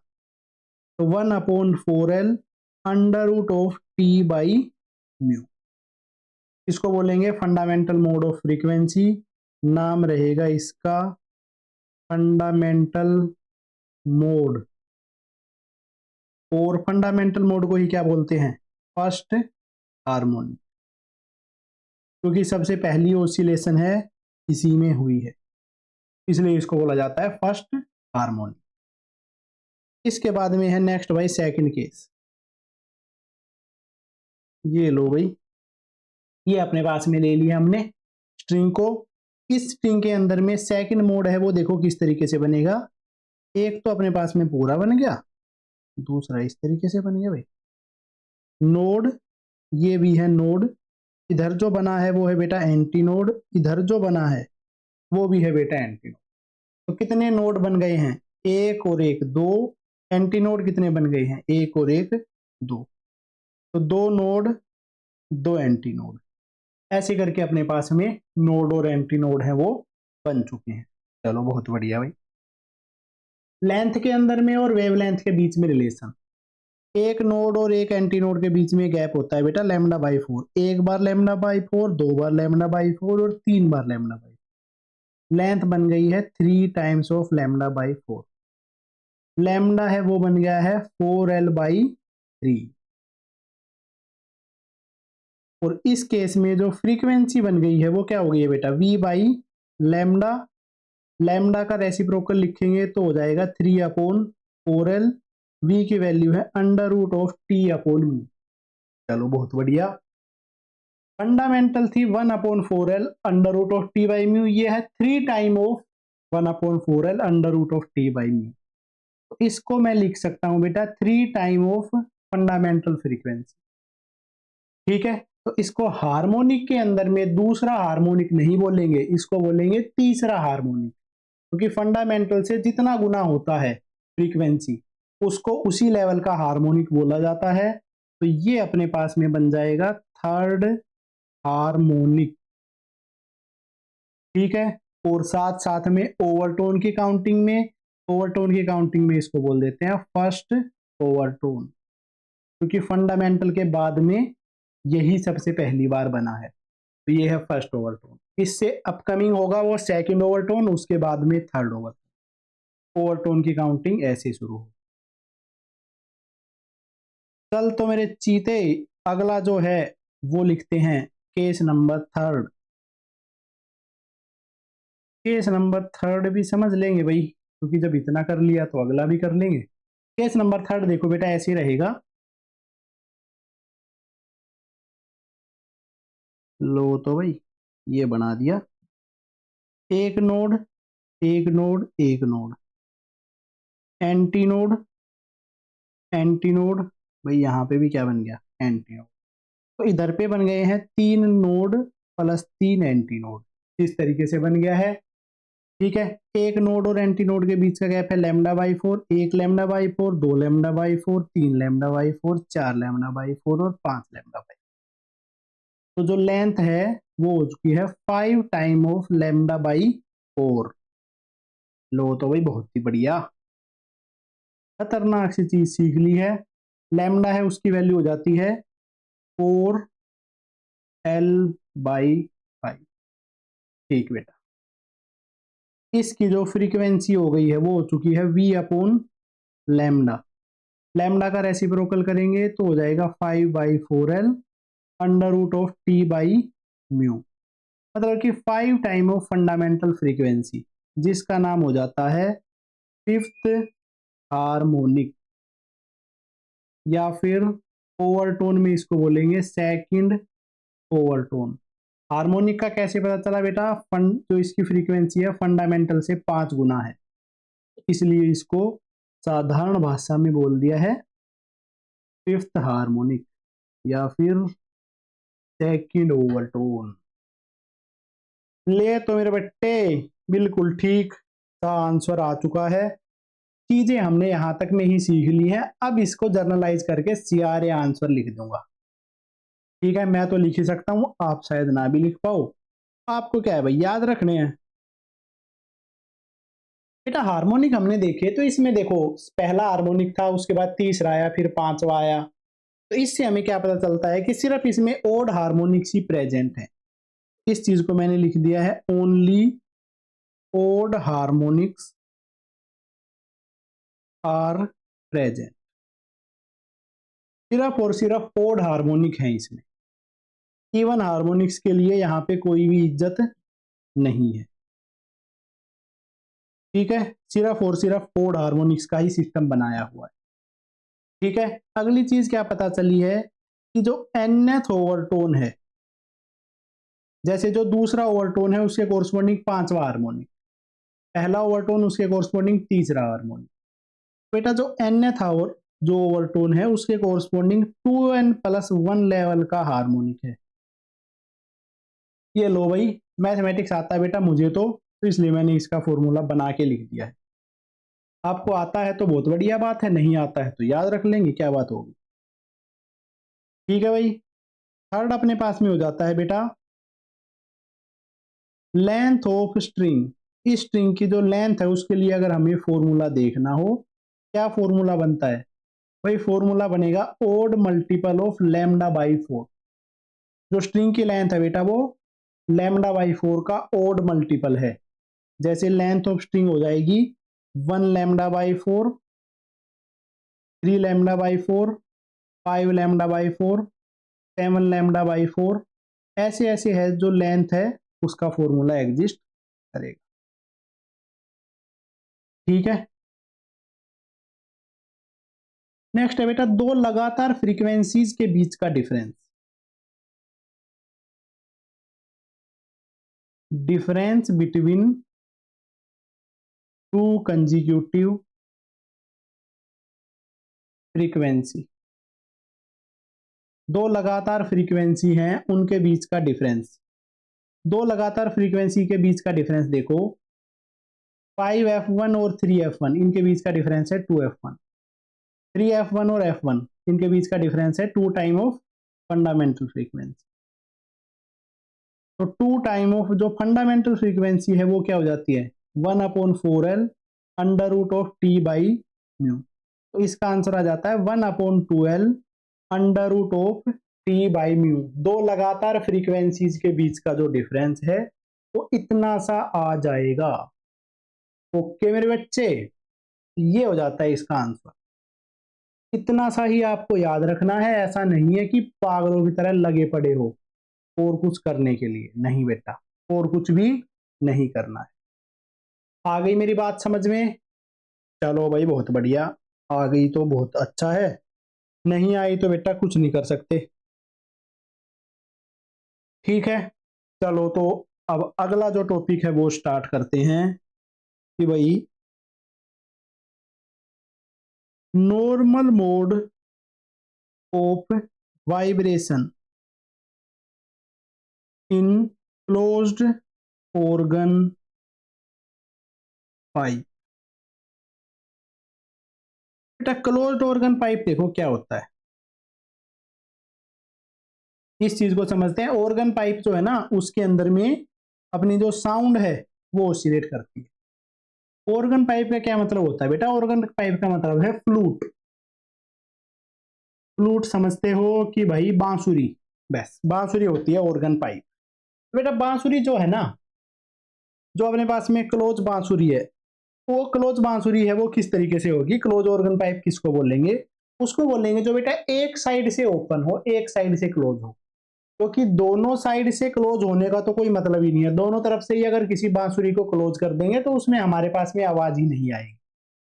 ठीक है, तो क्लोज का मतलब है एक साइड से क्लोज, मतलब क्या है कि one side close and one side open, एक साइड से बंद है और एक साइड से है ओपन। और इसके अंदर में जो हम वाइब्रेशन पढ़ रहे हैं वो वाले वाइब्रेशन है डिस्प्लेसमेंट के vibration, displacement vibration. Displacement vibration है बेटा, अगर प्रेशर के वाइब्रेशन अगर करने हो तो जहां पे नोड बन रहा है उधर एंटी नोड बना देना, जहां पे एंटी नोड बन रहा है उधर नोड बना देना, वो बन जाएंगे सिंपली प्रेशर के वाइब्रेशन। ठीक है, ये चीज मैंने ऑलरेडी पहले भी समझा दी थी, क्योंकि डिस्प्लेसमेंट और प्रेशर के बीच में 90 डिग्री का फेज डिफरेंस होता है साउंड वेव के लिए। यहाँ पे जो वेव ऑसिलेट करेगी लॉन्गिट्यूडनल वेव होगी। सबसे पहला और सबसे मजबूत केस जो है, मजबूत तो क्या ही है भाई, ऐसे बोल दिया आवाजी के चक्कर में। ठीक है बेटा, नॉर्मल सा केस है। एक अपने पास में इस तरीके से ऑर्गन पाइप है, एल लेंथ का ऑर्गन पाइप है भाई, एक तरफ से खुला है एक तरफ से है बंद। जहां पे बेटा खुला हुआ है वहां पे जो लेयर है वो बढ़िया तरीके से ऑसिलेट करेगी, ऐसे ऐसे करके काफी बढ़िया। इधर पे जो लेयर है वो ऑसिलेट ही नहीं कर पाएगी, तो यहाँ पे डिस्प्लेसमेंट क्या होगा, जीरो, उधर पे डिस्प्लेसमेंट क्या हो जाएगा, मैक्सिमम। मतलब कि इस तरफ बनेगा बेटा नोड और इस तरफ बनेगा एंटी नोड। पहला केस है वो इस तरीके से बनता है क्लोज ऑर्गन पाइप में। तो एक बन गया है नोड और एक बन गया है एंटी नोड। नोड और एंटी नोड के बीच का जो गैप है वो होता है लैम्डा बाई 4। तो जो लेंथ है वो बन जाएगी बेटा लैम्डा बाई 4, और लैम्डा है वो बन जाएगा 4L। और इसके कोरस्पॉन्डिंग जो फ्रीक्वेंसी है वो बन जाएगी V by lambda. Speed of sound बेटा फिक्स नहीं होती है तो सीधा इसको V ही लिख देते हैं, अपॉन लैम्डा की वैल्यू है 4। ये बन गई है सबसे पहली फ्रीक्वेंसी जिसको बोला जाता है फंडामेंटल मोड। फंडामेंटल मोड या फिर इसका दूसरा नाम होता है फर्स्ट हार्मोनिक। फंडामेंटल मोड या तो first harmonic. Case number 2, yo case number 2।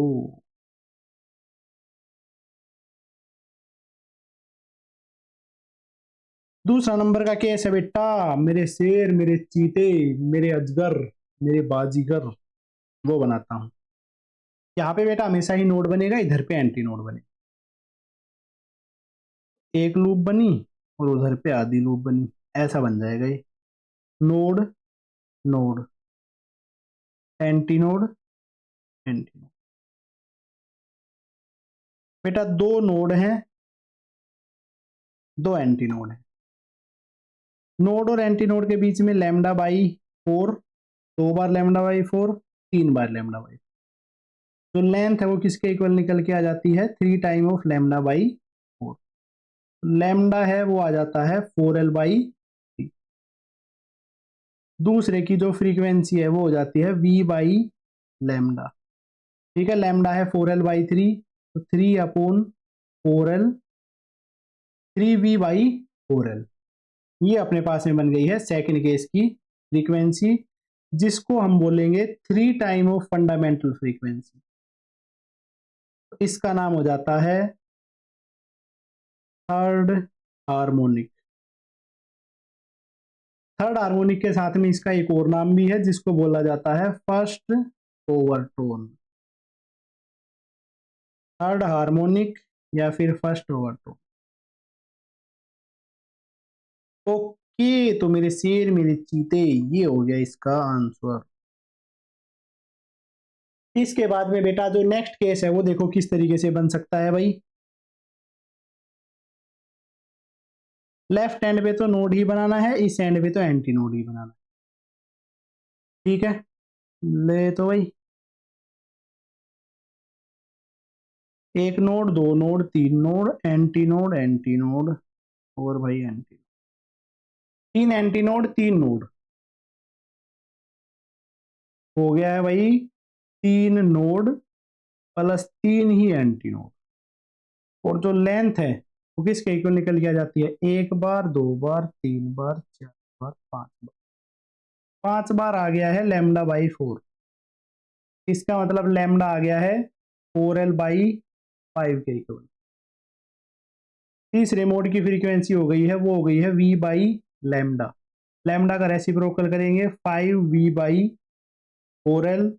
5 times of fundamental frequency, तो उसको बोला जाएगा फिफ्थ हार्मोनिक या फिर ओवरटोन। ओवरटोन क्या था बेटा, सबसे पहले फंडामेंटल फिर फर्स्ट ओवरटोन, उसके बाद में ये जो चल रहा है ये क्या है, सेकंड ओवरटोन। तो इधर से काफी चीजें समझ में आने लग गई हैं।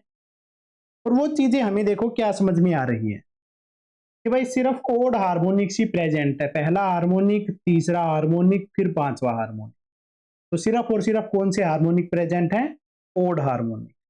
चलो भाई, पहली चीज तो अपने पास में जो निकल के आई है वो है भाई only odd harmonics are present. सिर्फ ओड हार्मोनिक्स ही प्रेजेंट हैं।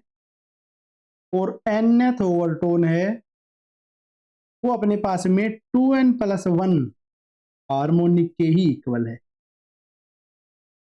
बहुत ज्यादा बढ़िया चीज सीख ली भाई, इससे बढ़िया चीज तो कभी सुनी ही ना।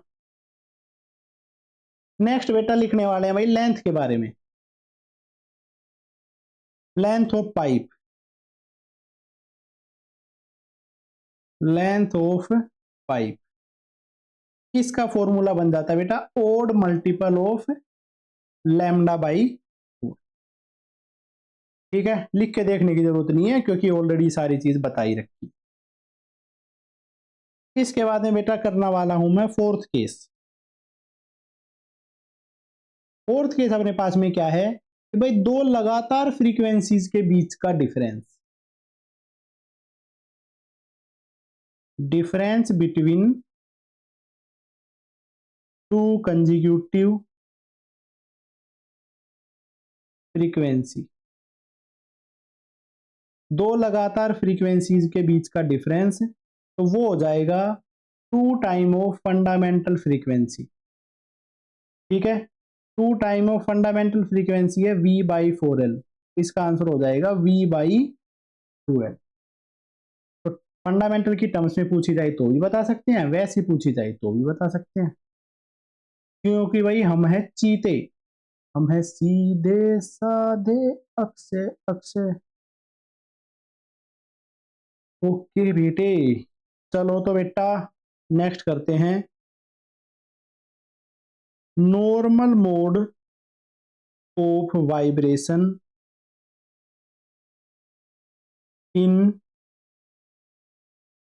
Open organ pipe. Open organ pipe में normal mode of vibration. Open organ pipe क्या होता है बेटा, ऐसा पाइप जो दोनों तरफ से ओपन हो, ऐसा पाइप उसको बोला जाएगा ओपन ऑर्गन पाइप। ठीक है, जो कि अपने पास में बोथ साइड ओपन हो, ऐसे पाइप को बोलते हैं ओपन ऑर्गन पाइप। ये है बेटा ऐसा ऑर्गन पाइप, दोनों तरफ से ओपन है, दोनों तरफ में अच्छे से डिस्प्लेसमेंट ओसिलेट करेगा, डिस्प्लेसमेंट के ओसिलेशन मोड ही पड़ रहे हैं। तो दोनों तरफ क्या बनेगा बेटा, एंटी नोड। सबसे पहला मोड है वो इस तरीके से बन सकता है कि भाई इस तरफ भी एंटी नोड, इस तरफ भी एंटी नोड, बीच में नोड, एल लेंथ का है पाइप। एंटी नोड और नोड इनके बीच का डिफरेंस क्या होता है बेटा, λ/4। तो दो लगातार एंटी नोड हैं उनके बीच का डिफरेंस है λ/2। तो जो एल है वो हो जाता है λ/2 के इक्वल। लैम्डा है वो हो जाता है 2L के इक्वल। पहली जो फ्रीक्वेंसी है वो आ जाएगी V बाई लैम्डा या फिर V बाई 2L। इसका नाम क्या होगा? फंडामेंटल फ्रीक्वेंसी या फिर फर्स्ट हार्मोनिक। इसको बोलते हैं फंडामेंटल फ्रीक्वेंसी या तो फर्स्ट हार्मोनिक। ये इस तरीके से पहला केस है वो बन गया है। इसमें बेटा अपने पास में दो एंटी नोड बन रहे हैं, एक नोड बन रहा है।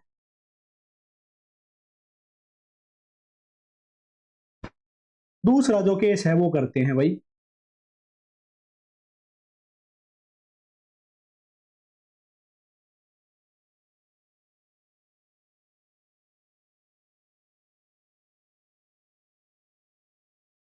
Anti node anti node anti node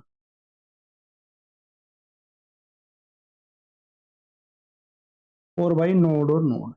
कितने एंटी नोड हो गए हैं बेटा? 3 एंटी नोड प्लस 2 नोड। दूसरा केस सिर्फ ऐसा ही पॉसिबल है अपने पास में।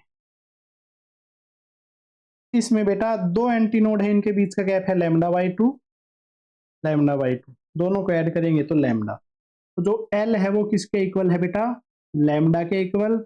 इसका मतलब है इसकी जो फ्रीक्वेंसी है वो क्या हो गई है? वी बाई लैम्डा या फिर वी बाई एल। इसको लिख सकते हैं 2V/2L। 2 टाइम ऑफ V/2L है फंडामेंटल। तो ये बन गया है 2 टाइम ऑफ फंडामेंटल फ्रीक्वेंसी। ठीक है, तो इसका नाम क्या हो जाएगा? Second harmonic. और ओवरटोन की गिनती तो अभी शुरू ही हुई है, तो ओवरटोन में क्या बन जाएगा? ये फर्स्ट ओवरटोन। ऐसा करके ये अपने पास में बन जाता है मेरे बच्चे। और बेटा जो नेक्स्ट है, जो थर्ड केस है वो बनाते हैं भाई। ऐसे करके अपने पास में जो थर्ड केस है वो बनेगा। एक एक ये ऐसे ऐसे ऐसे और ऐसे ऐसे बनेगा। एंटीनोड एंटीनोड एंटीनोड और एंटीनोड। भाई कितने एंटीनोड बन गए बेटा? 4 एंटीनोड। नोड बना है 1 2 और 3। 3 नोड बने हैं और 4 एंटीनोड बने हैं। ठीक है, दो एंटीनोड के बीच में lambda by 2 lambda by 2 lambda by 2, तो 3 बार लैम्डा बाई 2 बना है जो कि एल के इक्वल है। यहां से लैम्डा है जो बन गया है 2L/3। इसकी जो फ्रीक्वेंसी है वो बेटा इस केस की फ्रीक्वेंसी बन जाएगी V/लैम्डा। V और लैम्डा का रेसिप्रोकल हो जाएगा 3V/2L। तो 3 टाइम ऑफ फंडामेंटल फ्रीक्वेंसी। तो इसका नाम क्या हो जाता है? इसका नाम हो जाता है थर्ड हार्मोनिक या फिर सेकंड ओवरटोन। तीसरा हार्मोनिक या फिर दूसरे नंबर का ओवरटोन। ये अपने पास में बन जाता है भाई थर्ड नंबर वाला जो केस है वो। ठीक है, इसके बाद में मैं लिखता हूं नोट करके। तो बेटा nth ओवरटोन है वो अपने पास में बन जाता है n+1 हार्मोनिक के इक्वल। ठीक है, nth हार्मोनिक की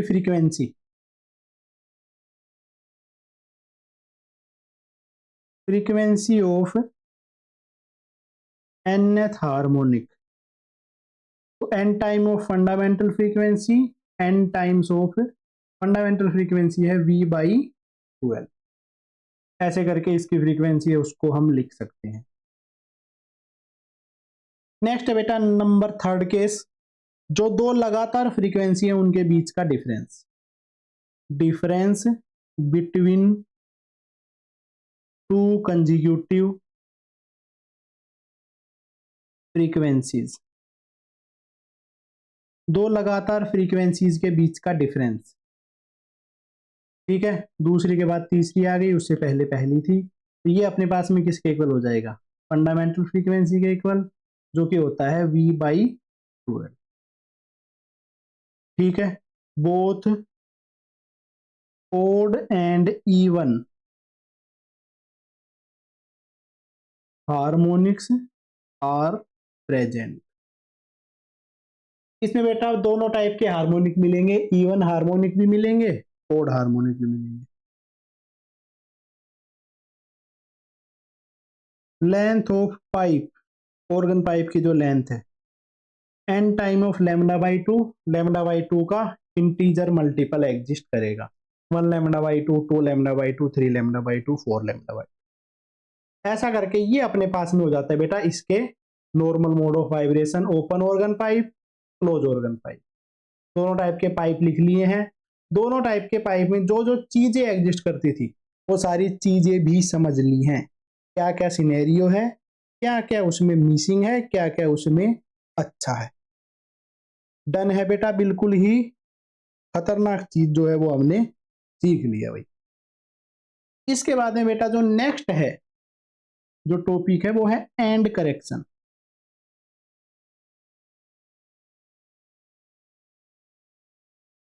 बेटा देखो एक्चुअल में हमने क्या देखा गया है रियल लाइफ में, ये देखा गया है कि अपने पास में कोई भी क्लोज ऑर्गन पाइप है या ओपन ऑर्गन पाइप है, उसके अंदर में जो एंटी नोड है ना वो जस्ट एंड पे नहीं बनता है, एंड से थोड़ा सा बाहर की तरफ बनता है। क्या बोल रहा हूं मैं, जो एंटी नोड है हमने यहाँ पे क्या मानना है कि भाई जस्ट एंड पे जाके बन गया है, बट एक्चुअल में वो एंड पे नहीं बनता है, एंड से थोड़ा सा बाहर बनता है। उसी चीज को ही बोला जाता है एंड करेक्शन। तो बेटा लिख देता हूं इसको, in open and closed end pipe the antinode is not at just and. जो एंटीनोड है वो जस्ट एंड पे नहीं होता है, ठीक है, it will form a little outside the open and. ये जो बनता है ये ओपन एंड से जस्ट थोड़ा सा बाहर की तरफ बनता है, ठीक है, और जितना सा बाहर बनता है उसी चीज को बोला जाता है एंड करेक्शन। सबसे पहले तो भाई ये अपने पास में हमने ले लिया है क्लोज ऑर्गन पाइप, इस तरफ ले लिया भाई ओपन ऑर्गन।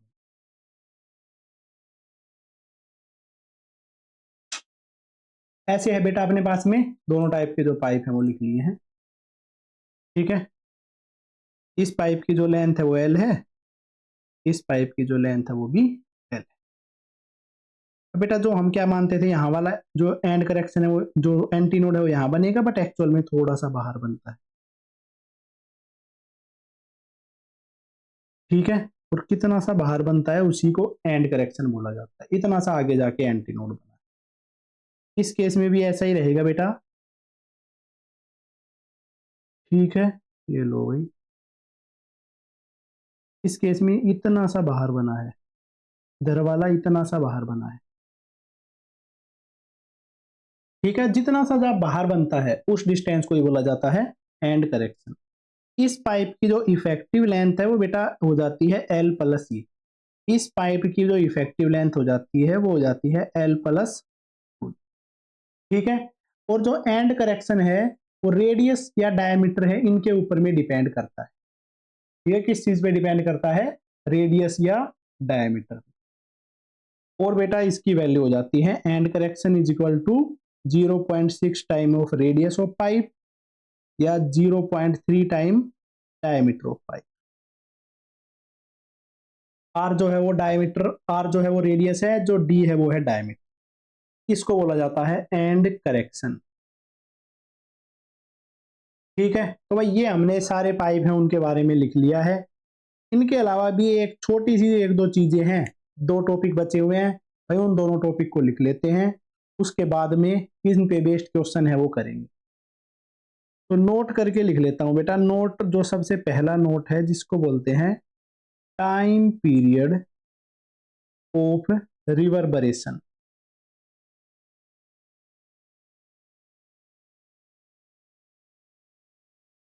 इसको क्या बोलते हैं बेटा? Time period of reverberation. Time period of reverberation क्या है कि अपने पास में कोई स्पीकर है, ठीक है, या हम खुद ही बोल रहे हैं, ठीक है।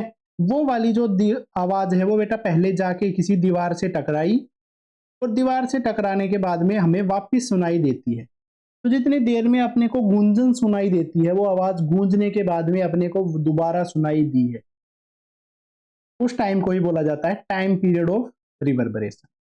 कभी इंग्लिश में ये चीज आ जाए तो ऐसा मत मानना कि ये क्या ही चीज आ गई है, इतना सा होता है टाइम पीरियड ऑफ रिवर्बरेशन। अब नेक्स्ट कुछ कर लेता हूं मैं फेज डिफरेंस के बारे में थोड़ा सा बता देता हूं भाई। फेज डिफरेंस है वो कैसे रहेगा। फेज डिफरेंस, दो स्पीकर हैं भाई, एक इधर स्पीकर है, एक इधर स्पीकर है। इन दोनों स्पीकर से आवाजें आ रही हैं, दोनों स्पीकर को ऑन किया हुआ है। इस पी पॉइंट पे आवाज पहुंच रही है। इस स्पीकर से पी पॉइंट है x1 डिस्टेंस पे, इससे है x2 डिस्टेंस पे, ठीक है। यहां से जो फ्रीक्वेंसी निकल रही है ओमेगा, इधर से जो फ्रीक्वेंसी निकल रही है ओमेगा है। इस आवाज को यहां तक पहुंचने में t1 टाइम लगा है, इस आवाज को यहां तक पहुंचने में t2 टाइम लगा है। ओके बेटा, इसकी जो वेव है उसकी इक्वेशन और इसकी वेव है उसकी इक्वेशन लिख लेता हूं। पहले वाले स्पीकर की जो इक्वेशन है वो ऐसी है, वेव द साउंड की equation A sine of omega t1 minus k x1 plus pi 1। Theta 1 कर लो भाई, ठीक है। ओमेगा टी के एक्स सब आपको पता है। यहां तक इसको टाइम लगा है वो t1, तो इसके लिए लिख दिया। इधर तक जो x1 पाथ चला है तो इसलिए लिख दिया।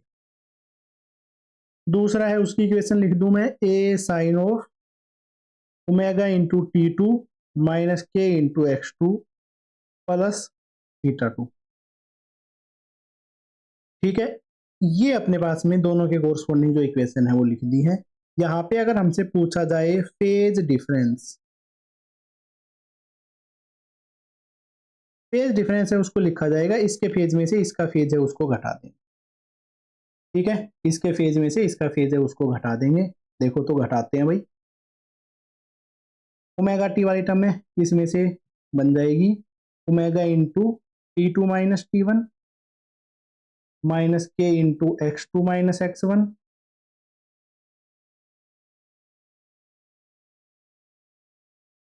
प्लस थीटा 2 माइनस थीटा, ठीक है। इसको मैंने लिख दिया है ओमेगा इंटू डेल्टा टी, इसको मैंने के कर दिया है, अंदर ही एडजस्ट कर दिया है के into delta x plus theta 2 minus theta 1। तो तीन टर्म अपने पास में बन गई है बेटा। फेज डिफरेंस है उसमें तीन टर्म बन गई हैं। इन तीनों टर्म है इनके बारे में लिखते हैं। सबसे लास्ट जो टर्म है वो बता रहा है कि phase difference, phase difference due to initial phases. भाई इनिशियल फेज था इसमें थीटा 1, इसका इनिशियल फेज है थीटा 2। इनिशियल फेज की वजह से कितना सा फेज डिफरेंस है वो चीज इसको रिप्रेजेंट कर रही है। डेल्टा एक्स है, ये है पाथ डिफरेंस, ये रिप्रेजेंट कर रहा है phase difference, phase difference due to path difference. ये फेज डिफरेंस की वो टर्म है जो कि पाथ डिफरेंस की वजह से अराइज हुई है। नेक्स्ट है भाई ये ओमेगा इंटू डेल्टा टी, ये फेज डिफरेंस की वो टर्म है जो कि टाइम डिफरेंस की वजह से अपने पास में आ रही है। तो इसको बोलेंगे phase difference, difference due to time difference. कि वो फेज डिफरेंस है जो टाइम डिफरेंस की वजह से आ रहा है। तो इस तरीके से बेटा अपने पास में ये जो टर्म है वो आती है, ठीक है। बेटा जर्नली क्या रहता है जर्नली है, ये हमेशा नहीं है। जर्नली क्या है कि बेटा दोनों की दोनों हमने एक साथ ही स्टार्ट करी थी, जर्नली साथ ही आवाज पहुंच जाती है, ज्यादा कोई खास फर्क नहीं है। जो टाइम डिफरेंस है वो जनरली बहुत कम होता है, और इनिशियल फेज है उसको भी हम सेम मान के चलते हैं। तो उस केस में जो फेज डिफरेंस है उसको लिखा जा सकता है के इंटू डेल्टा एक्स, और फेज डिफरेंस को मैं लिख सकता हूं, के को लिख दिया है 2 पाई/लैम्डा इंटू डेल्टा एक्स। तो ये फॉर्मूला भी कभी कभार यूज किया जा सकता है कि भाई इसके पाथ डिफरेंस की वजह से कितना सा फेज डिफरेंस आया है, वो है ये कंसेप्ट। डन है बेटा, कितना सा है अपने पास में इस चीज का कंसेप्ट जो था वो। अब इस चीज को हमें ध्यान में रखना है।